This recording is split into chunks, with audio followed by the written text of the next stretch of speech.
شنو هما العلامات ديال الزوهري باش تعرف راسك انك انت زوهري حاليا؟ انت اللي كتشوف الفيديو باش تعرف راسك راك زهري او فيك شي علامه من العلامات ديال الزوهريه.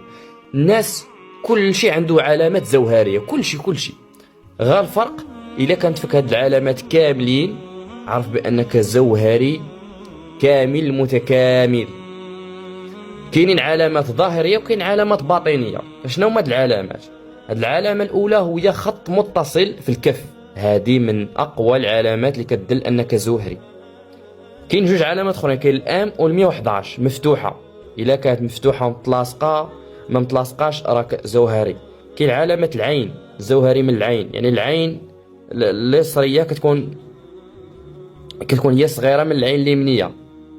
والعلامه الاخرى ديال العينين انك يكون العينين ديالك مختلفين في الالوان، مره تبان هذه عسليه، مره هذه كحله، مره هذه زرقاء، مره هذه خضراء شويه، كيكونوا مختلفين في الالوان. هنا عرفك زهري.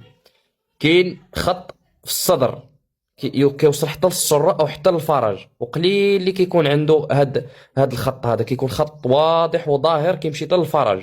الا مشى حتى للفرج عرف بان هذا زوهري. كاين الخط في اللسان، كيكون خط مقسوم، اللسان مقسوم على نصفين. كاين النخله، الدائره في الراس، او يعني كما كنقولوا لها النخله كتكون واضحه كتكون في الراس، هذا كيكون زهري العقل. المهم هذه من العلامات. كاين اسم، هذا كتسمى زوهري نوراني، كتكون فيه اسم الجلاله او اسم النبي صلى الله عليه وسلم في اليد او في شي مكان من الجسد، كتكون واضحه وضوح الشمس، هذا كيتسمى رباني يعني نوراني.